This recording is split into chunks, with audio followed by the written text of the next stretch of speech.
Great, so good afternoon, everyone. For an organization like the practice where we believe that building and safeguarding reputation in the 21st century market realities is key, this is very exciting to be here. And I'm very happy to have a wonderful panel like this with Gayatri, Ophira, Devashish, and we'll have Pradeep here very soon. So it is extremely exciting, and I want to frame this entire discussion over the next 45 minutes on two tenets. One, reputation is a fairly large and complex subject, but for this discussion, I'd like it to be framed around agencies and public relations professionals like yourself and myself to really understand what are the fundamental changes that the various industries represented on this dais are going through, and how we as individuals can actually rise to the occasion to support them. Because I think that's a great role that we play. Second, I want to frame this entire discussion on three other important elements. One is how the whole digital world, what I call the emergence of the digital information commons, and how that has changed the entire playing field for us. Two is the reality of the global economy and the connectedness that it offers all of us. And three, and the most complex and interesting, is this emergence of a whole new world of stakeholders. And what all of this does is really, it has changed the playing field. It's made it a global playing field for all of us, and also has brought unprecedented transparency to the forefront. So corporations today cannot afford not to be transparent.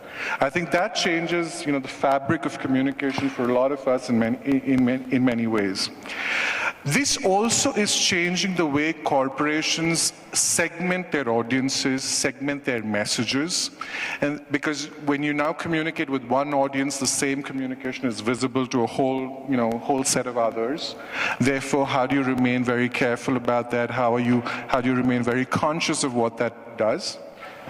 Two is this, like I mentioned earlier, the whole emergence of this new stakeholder community, and therefore the need to be able to engage with all of them, and the acknowledgement that all of them may not always be, genuine, and therefore there's lots of adversaries as well out there. So how do you really navigate through all of this? But I think, and Kathy made some great points about, the fear and all of that exists today, and how one needs to be able to navigate through all of that. And she wrapped up with, this actually giving us immense possibilities and opening up a whole, world of possibility for us. So I think what I'd like the panel to really touch upon are aspects around all these things, and say how, in spite of all these challenges, in spite of this disruptive environment that we have, how do we really navigate, build a brand, and build reputation? Yeah, so that's the framework within which we'd like this discussion. So with that, I'd like to open the floor with the first question. I'm very curious to really understand, in India at least, has the role of the CRO or the reputation officer really evolved, or is it just emerging? Ophira, why don't we have your thoughts first? Thanks so much, Vivek. Chief Reputation Officer, I think, in my mind, I think this role will always evolve. I think given the dynamics of this role and the situation that all organizations are in today, with external impact, with disruption that Kathy talked about, this role will continue to change. I don't think it's something that is steady, that can be defined as a function. And therefore, the individuals in this role need to be mindful of that change.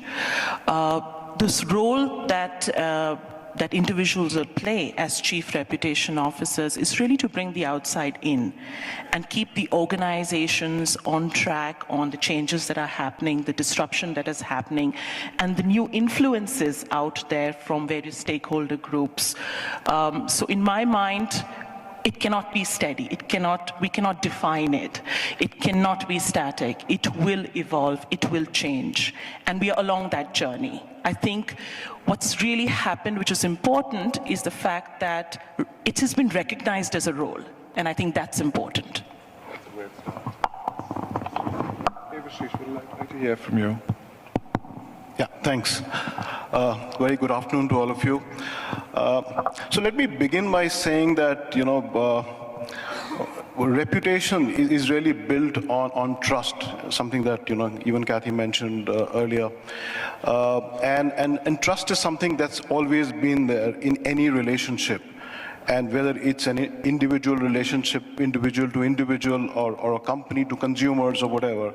So trust is the cornerstone, and that will always remain. What is probably changing now is, of course, the way we navigate around that. A new set of stakeholders are emerging every day. New media has come in, and therefore, the way to navigate that is something that is becoming more and more complex and complicated. And in my mind, as I have seen, my career progress, I've seen how a function like this has moved from being a very siloed function where typically your work was to ensure that you get all the right kind of, press stories done and get the image of the company built, to a point where now you have to manage reputation in a very proactive manner. You have to know, you have to listen all the time, you have to know who your new stakeholders are, and you have to see how the communication that you make from one stakeholder impacts the other stakeholder. Now that becomes very, very complex, and therefore the role of the reputation officer then works across an organization, works across all functions in an organization, not only with the CEO, but with finance, with the people team, with manufacturing, and we've seen this all the time, how it is so important to navigate that role. So I think it's becoming more and more complex with the change that's happening.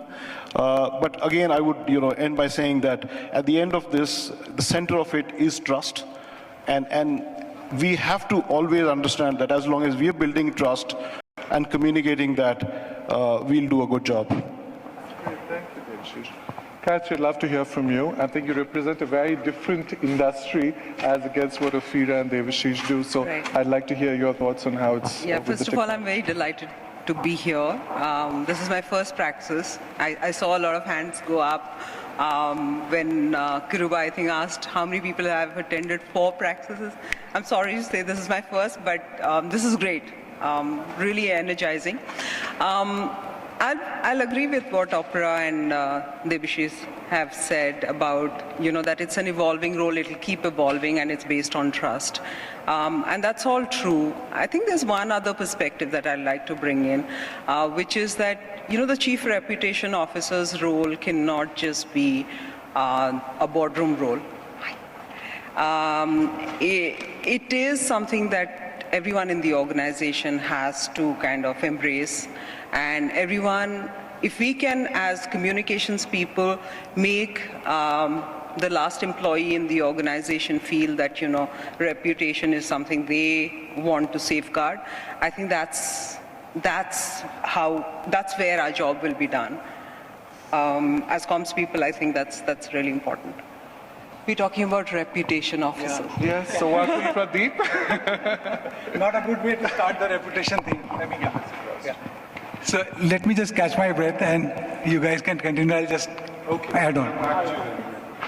So, I think Devashish made a very interesting point about, working across multiple roles in an organization, and now almost playing the role of being an integrator, right? And I think Ophira, in some of our conversations, we've also spoken about now how public relations has a seat at the decision-making table.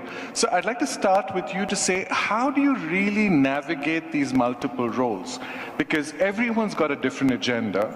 And for you to really bring in the element of communication, reputation to the forefront of all these people, these different functions, priority, how do you really move around that? Yeah, that's a great question. I think to start with, and this is, something I keep telling all the young communications professionals I kind of interact with, it's very important for all of us to understand that we are part of the business and we need to understand the nitty-gritties of business. We have to ensure that the work that we do is really embedded in the business strategy rather than something that we're communicating for the business, right?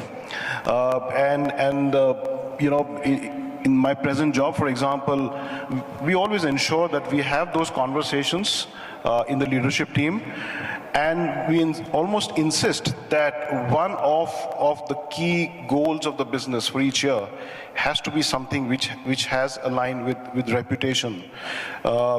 Because if you do not, and if the other people in the leadership team do not understand the value or the lack of it, the impact that a bad reputation can have on the business, it becomes very difficult, because then you're really chasing the tail. You hit a crisis and you're trying to figure out how to manage that crisis. So what I think we need to do constantly is to have this conversation, not only with the CEO of the business, but also all the functional heads. And whether it's the HR person or the supply person, we constantly have that conversation. And that's how we start the whole navigation process. Okay, thank you. Ophira, staying on the same question, I'm very curious to understand, how has the expectation of the CEO today changed when it comes to public relations? Because for the longest period of time, it's the least of his priorities, right? Because it's just largely been media relations and stuff. But I think that has significantly changed. We can clearly acknowledge that. Therefore, what are his expectations today? Or what keeps him awake at night that you will be able to address?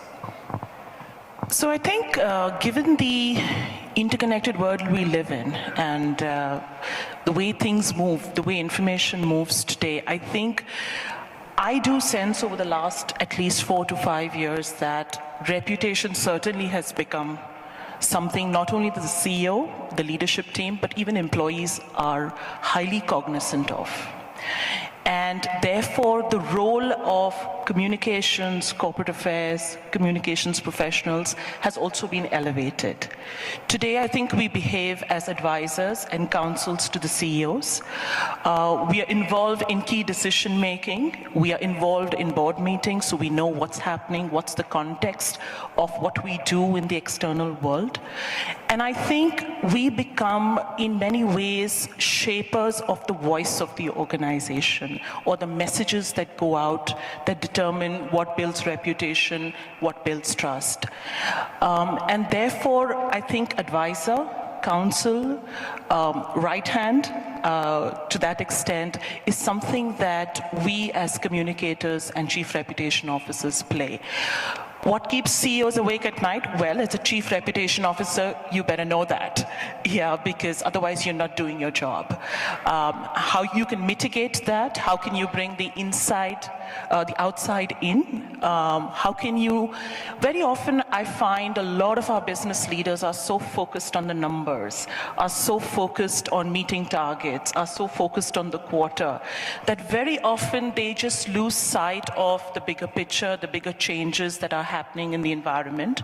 And I think the role that we can play, and increasingly CEOs depend on us to play, is to bring that outside in. Perspective. Yeah, is to bring the perspective, is to tell them that sometimes you need to stop and look at some of the other influences that are taking place in the environment. The consumer company, we track, of course, this digital space, the social media space. Very often, there are lots of trends out there that we can bring back to the table, which actually influence decision making at a board level. Absolutely, great. I'm going to start with Gayatri first, and then we'll come to you, Pradeep. This is one of my favorite questions, and I've always been wondering this. We've historically known reputation to be built over decades, right? If you take GE, for example, if you take Infosys, it's taken years to build this kind of reputation. But we obviously know it can vanish in a flash. But today, when the longevity of a lot of tech startups is 5 years, 7 years, 10 years, how do you really bring that rigor of building reputation in this short span of time? I believe fundamentally organizations are made of people, and they deal with more people outside. So what should be core in that relationship is human values. So the fundamental values of credibility, integrity, empathy, inclusiveness, fairness, transparency. I think those are the things that actually define an organization's relationship with their community, their stakeholders, their partners, their customers. And that is the basis of building a reputation. So if a company is building a product that works, if someone is asking for a Uber taxi and it comes on time, then that's credibility. The experience is adding to it, yeah. Right? Yeah. Integrity is about, is the company doing the right thing when no one's looking, when there are no laws in place? Or if there are laws in place but no one is monitoring, is the company still doing the right thing? So that's integrity. I'm not going to talk about inclusiveness and things like that. Everybody understands how that pans out. Fairness is really, really important. And fairness is a little bit of an extension of integrity as well. There are times when people around you don't see the problem or the issue, but because you are deep within the situation as an organization, you know what is fair. And in that situation, when the rest of the world doesn't know it and is not asking you the question, are you doing the fair thing? Are you treating your customers fairly? Even if the customers don't know what to ask for. I think that's the building block of reputation. I think it's a great point. What you do when no one's looking is really the building blocks of reputation. I think great point. I'd like you to comment on the same question, Pradeep, just to get a different perspective. Yeah, I think Gayatri made some very good points. I would like to just take a very different, give a very different take on it.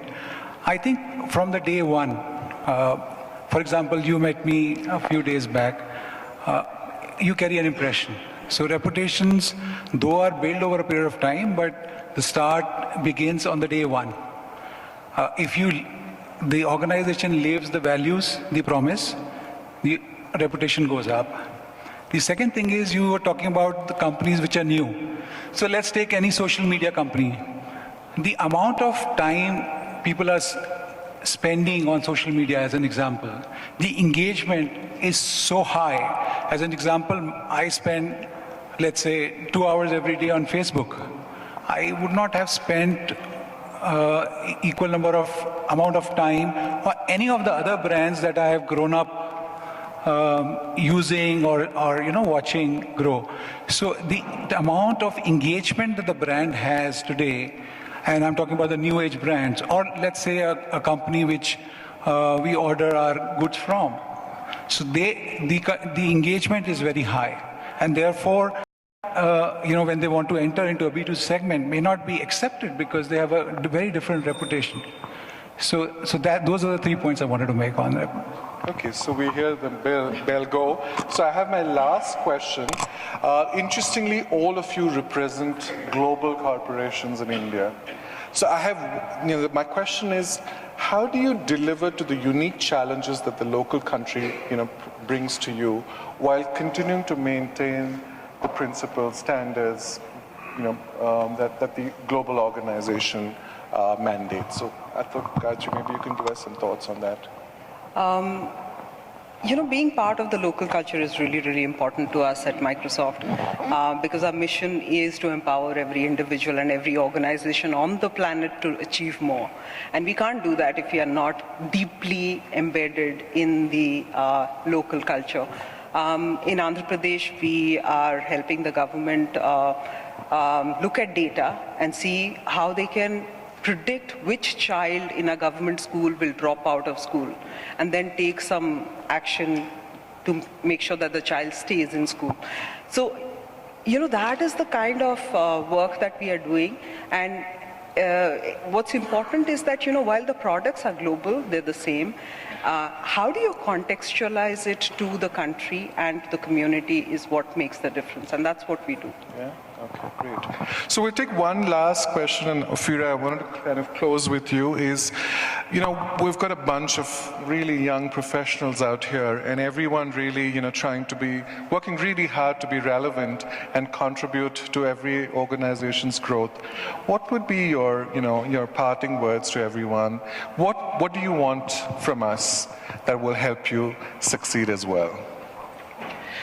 I think there are a couple of things. I think at a very basic level, I think you need to communicate well and execute flawlessly. I think that is a very basic tenet. But that makes you a good professional. How do you go from good to great? And I think there are a few points, and I've actually written this down because you asked me this question. Yeah, I think match the solution to the problem. I think very often I see these really nice, large, big plans when the solution to the problem is actually quite simple. I don't need a 50-page newsletter when a simple email to the organization will do the trick. So, let's not overthink things sometimes. I think that's the first piece. The second piece is pick your battles. Pick what is important to the organization. And to pick what is important to the organization, you need to understand the organization and the challenges that it faces. So I think that's point 2. And therefore, that links to the third point, which is be a knowledge warrior. I think understanding business, not only your own, but the external environment, understanding competitors, understanding what's happening globally to your business, how it impacts your local business. I think all of that, being a knowledge warrior, that's the only way one can be a counsel to your business, and that's the only way you can succeed as a communicator.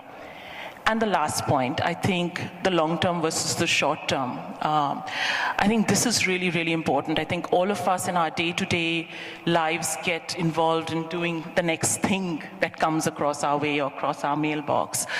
But I think keeping in mind the long-term goals of the business and the reputation that we need to build, the trust that we need to build, I think there are things that we would do differently if we focused on the long term. So those are a few pointers that I would leave behind. Thank you so much. That was great. Actually, Vivek, we have another 20 minutes. I think we made a mistake with the thing. So if you have a few more questions, feel free to go ahead. I had a bunch of questions, which I cut short because of this. Now I've said my piece, Vivek.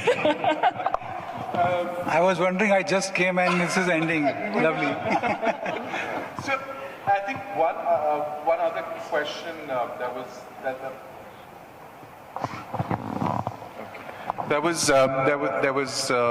I think came up in a lot of discussions that we had was when now every employee that you have is your brand ambassador, right? Literally. So how do you really balance the internal and external stakeholders that you have to engage with and ensure there's consistency in the message that you're delivering? How do you really navigate through that, Pradeep? Sure. So I think a very interesting point, and I would like to just expand it to say the ecosystem, which includes employees, which includes suppliers, which includes your audience, which includes the business partners. Because today, anybody, take example of, recently there was a leading airline and there was a Godman who was there, and some of the people, they just went ahead and made some comments which were not true. Somebody made a video of it, posted online, and for the last 3 days, if you type the name of the airline, that's the only thing that's doing around.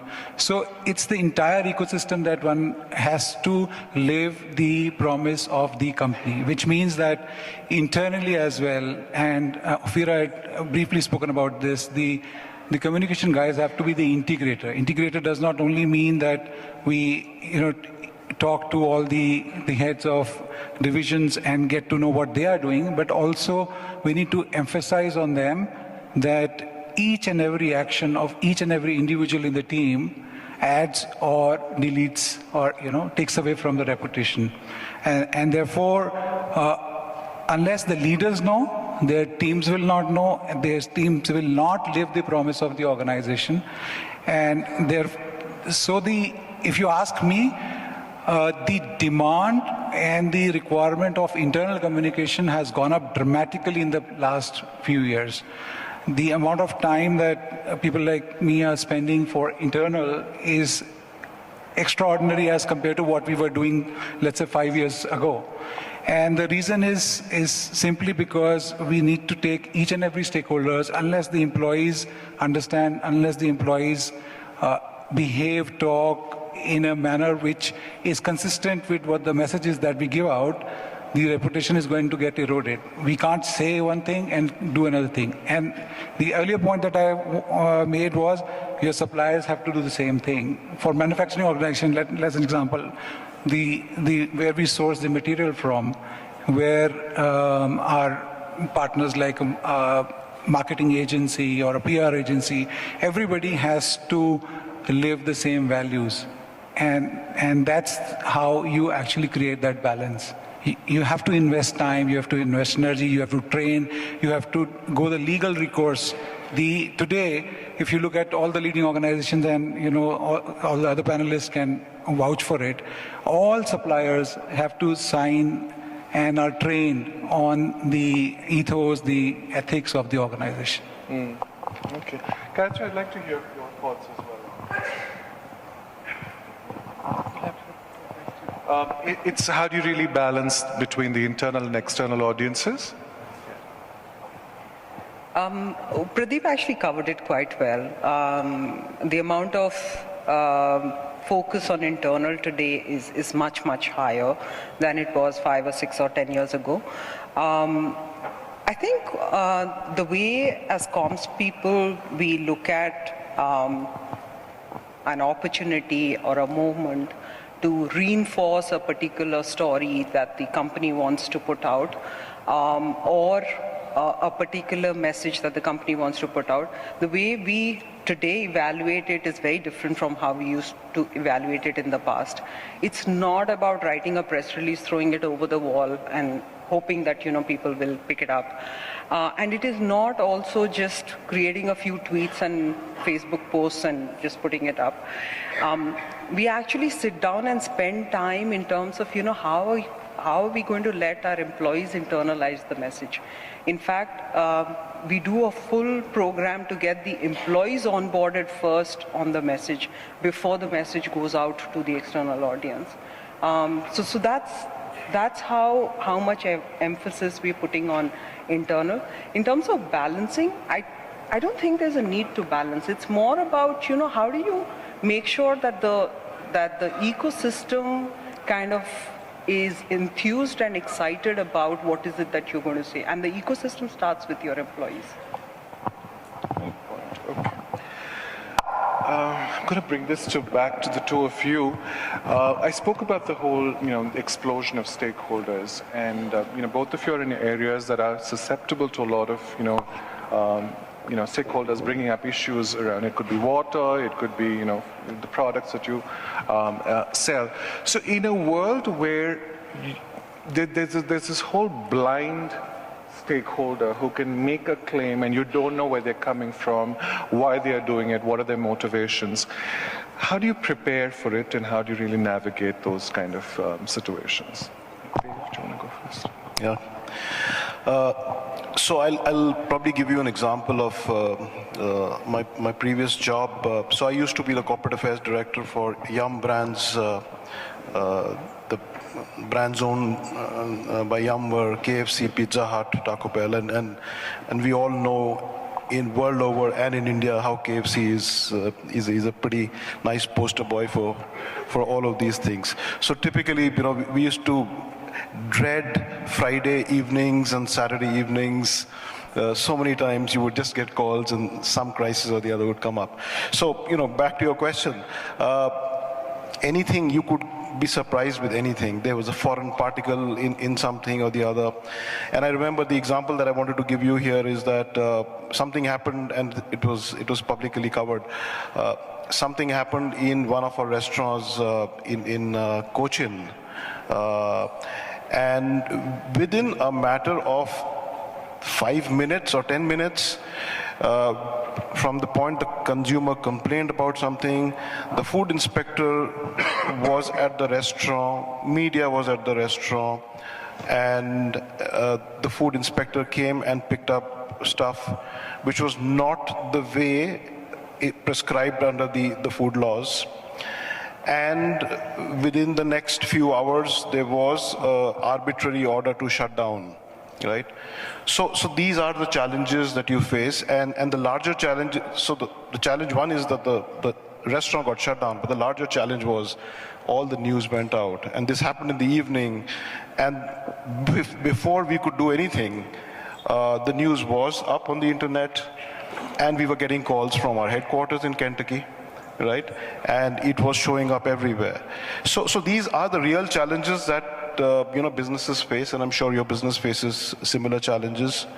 How do you navigate that? Very difficult to navigate that, but what we ensured over a period of time was that people at the restaurant are trained at that point to deal with that situation. Because if you're able to deal with the situation and minimize the impact at that point, then you do not have to really, manage so many other things that will happen. So for example, just to give you a simplified example, we came up with a small kind of a handbook for the restaurant manager, which had the 10 top, or most common things that could happen. And what are the 3 things, if any of those 10 things happen, what are the 3 things that he should do? So that if he didn't have to start thinking and escalating, he just knew exactly what needs to be done. And that's one of the ways to kind of manage that. But it's a very challenging thing. It happens all the time. Sure. I'd love to hear your thoughts. So completely resonate with the Friday evening, Saturday morning piece. Crisis always seems to break on a Friday evening. So, no, I think it is challenging, Vivek, and we can do only as much to anticipate all the risks, plan, set in place processes, train people at every level to understand and deal with the crisis. But map your stakeholders, map the risks, do your heat maps, do all of that, but there's only so much one can do. I think in today's world, which is a quick, fast, digital world, it's very difficult to anticipate where the risks are going to come from. And I think the response is important. I think the response, the timeliness of the response, the authenticity of the response, being open and upfront even when you don't have the answers, I think that's what a company should strive to do. And because that's the best you can do in a crisis situation when things tend to move really, really quickly. All of us global companies, and I'm sure many Indian companies, have protocols in place. We have trainings in place, all of that. But when a crisis hits, sometimes, you can manage a few, you can't manage some of the others. And I think you just have to, at that point in time, go back to your processes, your experience, and be completely authentic and upfront and respond in a timely manner. I think that's the key in a crisis situation, especially for consumer goods companies. You touched upon a very important point, which is leading to my next question, which is the authenticity of every narrative that you bring about, every advocacy program that you execute. So I'd like to really understand, Gayatri, from your perspective, how easy is it to be always authentic? I know we need to be. I think, and I want to put it in context. If you see, I spoke to some of you about the whole Unilever incident, right? Where we had Sophia Ashraf, the rapper, who came up with a rap song last time alleging Unilever's contamination, mercury contamination in Kodaikanal. And now there was an official response, which she has now challenged, saying the science that was presented is not authentic.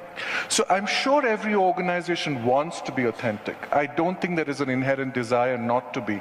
But is it always easy to be completely authentic? It should be. It should be, but all of us know that, the world can get a little skewed, especially with social media. But I think it's very important to get a perspective. Just looking at the numbers, 350 million people on the internet in India, another 800 million who are not on the internet. So, as an organization, you'll have to get the perspective and decide to what extent do you respond to maybe a group of people who seem to be motivated either personally or by other people to be doing or saying or asking certain things. And I think as a responsible organization, every responsible organization wants to be authentic, wants to be transparent, wants to be truthful and open about everything. But some of these areas can be highly technical. And it's very difficult to explain highly technical subjects in a 140-character tweet. And therefore, there are responses that organizations give which are best in the circumstances. That doesn't mean that they don't want to be truthful, they don't want to be transparent. But then responsible organizations then find a way to also explain it in a simple way to the larger audience over a period of time, not during that crisis situation. And that's very important. And it's very important that, if a crisis hits, that you do not think that, I need to give these 3 responses and that is it. It's very important to consistently educate your stakeholders as to who you are, what you stand for, what are your values, what are the circumstances in which you do business, and that over a period of time will build your reputation. Very powerful, I think. Pradeep, just staying on that question, I remember, I think a couple of months ago, I was talking to Sucheta Dalal, and she was talking about how we've become so cynical to this, this unauthentic news that exists all around us, that even when a genuine story is told, we look at it through a lens of, cynicism. How do you really, manage something like that? Again, I think I'd like to say that there are 2 sides of the coin. And internally, we call this rise of the activist stakeholder. So it's actually activism. I don't remember the name of the lady, but I think it was Justin who lost her job because she had tweeted something, and while she was on her flight to South Africa, she lost. So I'm not debating the fact that what she did was right or wrong, but the amount of angst or the punishment that was given to her for her, what she did. It's just an example. An individual made a mistake, was made to pay through her nose, and still continues to pay. And I've read her story. So we need to be cognizant of the fact that there is a rise of the activist stakeholder. That's one part. Second part is, a lot of times companies do get caught into the web of wrong accusations. And on the internet, today at least, people are not that discerning enough. There is a class of people who are obviously who discern, but then there is this sheep mentality that people will just keep on commenting. Not easy to deal with that. And as Gayatri was saying, sometimes not even easy to explain it in 140 characters or even as a Facebook post. So one has to that time weigh in the merits of playing to the gallery and or falling into the trap, as I may call it. The second thing I think which is very important and which at least we are trying to do, and there is no foolproof plan of that, is to prepare and be ready for as many eventualities as possible. So we have analyzed data as an example of the last 5 years of all the possible acquisitions that have happened, offline, online, what are the various manifestations of those acquisitions or those crises or those issues, and have tried to develop a huge database of responses, of what we will do, how we will deal with it, train people internally, speed response teams and all of that. But at the end of the day, the execution is the key. When the rubber hits the road, if you are not able to execute at that point of time, all the preparation also goes for a toss. So I think everybody has to keep their head cool, has to understand that there will be issues that we will not be able to handle immediately, but in the long run we'll find solutions to, and then respond with a cool head. It's a tough job. Not easy. So I have one last question, but before I wrap up, I think there was a desire that we open it to the floor for a couple of questions. So I'd like, if there are some mics, if they can be passed around, we'd be happy to take a couple of questions from all of you. Maybe a show of hands, if anyone's got a question. Okay. I don't think there's one. So we have one? Oh, great, yeah.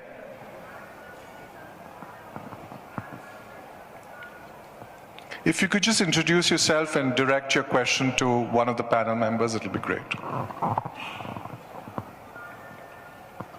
Hi, my name is Sanjay, and I'm from Genesis Burson Mastella. My question can be taken by any of the panelists over here.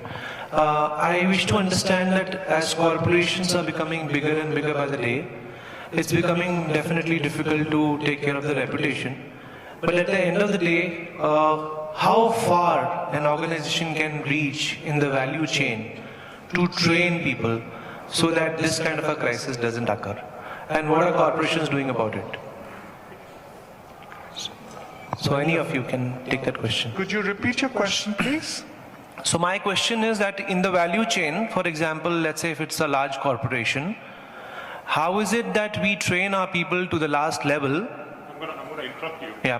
Because they can't hear us as much because the speakers are calling. So would you mind if you just come? Well, I think we've got the question. Yeah, so I just want to understand how corporations are preparing in the whole value chain, wherein people at the lowest level also understand that there is a potential crisis that can happen because of the act that they're doing. So it's not always to do with the communications team or with the public relations agency which the corporates hire. I think it's also important to understand that what kind of training, when Gayatri was mentioning about internal trainings, what level does the corporation go to? That's what I want to understand. So I think it also depends on the nature of the organization. So typically, and I can give an example of what we do at Mondelez, we are largely a manufacturing company and we sell to consumers. So our crisis training, issues identification, risk mapping goes all the way down to our factory levels, to our sales organizations. We take it as deep as we can possibly can. And of course, it has to be relevant to those groups of people that we are training. So one is the identification of the potential issues that may come up and the response plan. So there is a clear crisis communication protocol that happens. And then that sort of ladders up to a central team that sort of oversees some of these pieces.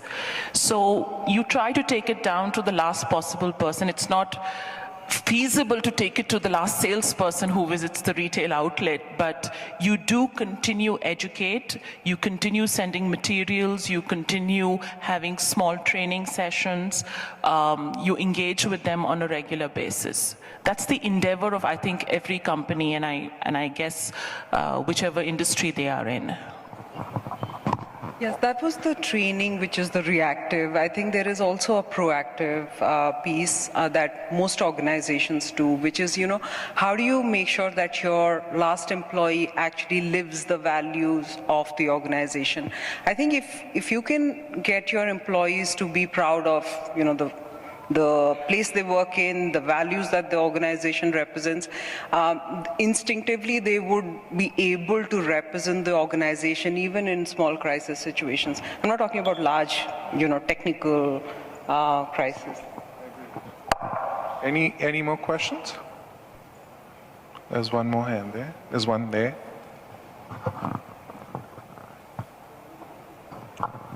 Razak, you want to raise your hand?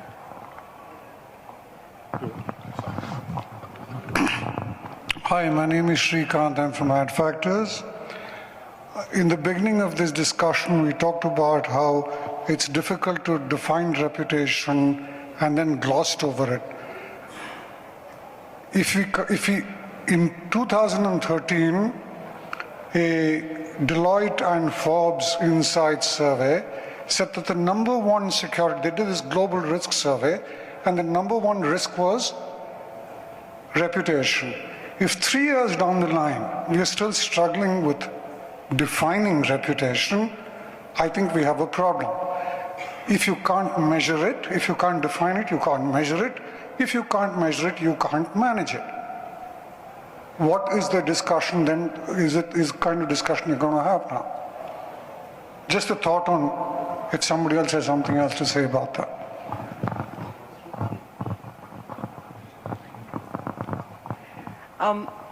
We can't hear very well because the speakers are facing that way.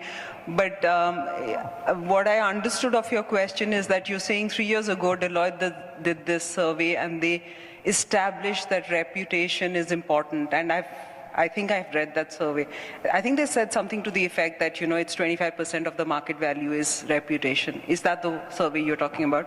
That one, 29%, but yes. It said it was the number one risk among all risks. Right. And it would remain that way.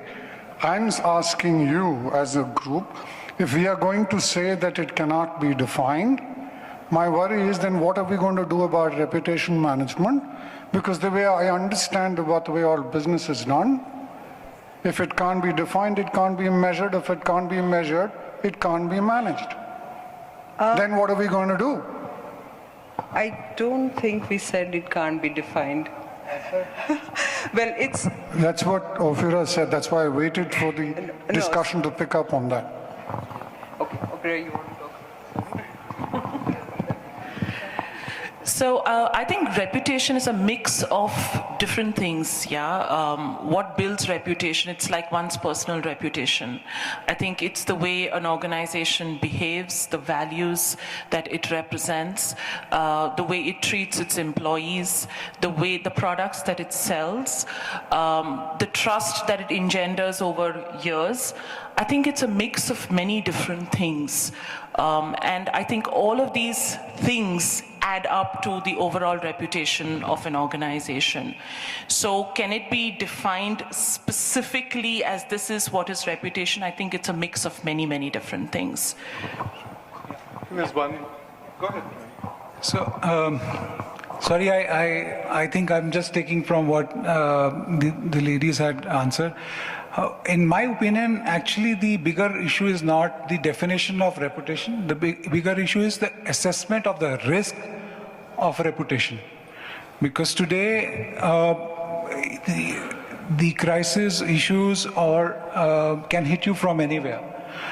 The biggest job is to try and assess the risk that the reputation of an organization has. Today, if you look at business risk, organizations are trying to assess that in some form or the other because it's very numerical. They are able to establish, and then they're able to also establish a process by which they measure the that risk as well as take steps to minimize that risk. I think reputation also requires that kind of a rigorous approach where the top management needs to have a regular assessment of the reputational risk and then the mitigation plans to minimize that risk. So that's what I just wanted to add to what has been said. I think there was one last, we'll take one last question from the gentleman right here. Hello. Yeah, Supreet from Ad Factors. I don't want to add to the cynicism or skepticism, but really wanted to, understand from any of the panelists on this. In the recent times, we have heard a lot about customer technology officer, chief data officer, and there are many kind of new C-suite jargons and designations which have been created. And now we are adding to that saying that we need a chief reputation officer. Does it mean anything to have a chief reputation officer if you are not going to give him a seat in the boardroom and listen to that person's insight? And second, are we there or are we moving there? That's my question. Can I? Yeah, I think we answered some of that in the initial thing, but I'll still get Dave to respond to that, yeah. No, I think that's a very good question, and I absolutely think that the person should have the seat in the management, but it's always not possible for all roles to have a seat on the management, and therefore companies work on structures, right? And different companies have different structures. What is important is that whether the voice gets to the top management or not, and there is a process to deal with the concerns or what's been raised. That's more important than just having a seat on the table. You can't have so many people there, right? So in different companies, some of these jobs get kind of clustered in, and they're called by different names. So I think the key issue is the ability for the information to be heard at the management, by the management, and their response and their ability. And that's something that I mentioned in one of the earlier points where I said, this has to be part of the business strategy, right? People have to see this as a business strategy, and therefore every other person who's sitting on the board has to really take cognizance of that. So that's how it will work. Thank you. So I have the last question, and I kind of is in lines with what you've asked. So Gayatri, I'm going to ask you this. The entire audience here is largely agencies and PR professionals, public relations professionals. So I want to ask you that if we are trying to raise the level of the appreciation for public relations and make it a boardroom function, what do agencies like us have to do to step up and support you in these roles? I'm going to say what I say to my agencies, which is that agencies are an extension of in-house PR teams, and we, especially in Microsoft and all the companies that I have worked in, we've always treated them as part of the extended comms team. Agencies have to understand our business as well as we do. In fact, I've challenged my agencies to bring in insights that I don't know of about my own business. And they have the ability to do that because there is an external perspective that agencies bring that I don't have. They talk to 100 external people about my business. I only talk to like 5. So I think that's the one thing I would ask. Know my business. Unless you know my business, you won't be able to advise me. Okay. Thank you very much. Thank you, Ophira. Thank you, Gayatri, Pradeep, and Dave. This was a fantastic discussion. Thank you very much. A warm round of applause, please. Brilliant. Thank you.